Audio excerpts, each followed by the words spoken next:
اینا که ریش جوانها رو میتراشن، اینا از ریش میترسن، به خدا میترسن، باور کنید میترسن.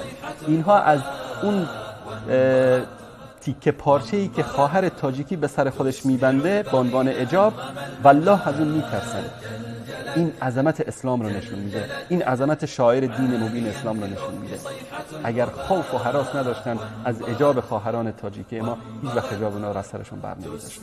اگر از ریش برادران تاجیکی ما نمیترسیدن، هیچ وقت ریش اونها رو نمیتراشیدن.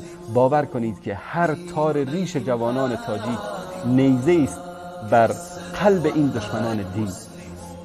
اگر 1000 بارم ریشاتون رو تراشیدن، باز دوباره ریش بگذارید. اگر حجابتون رو برداشتن، دوباره حجاب به سرتون بذارید، چون که این حجاب و ریش شما اینها رو میکشه.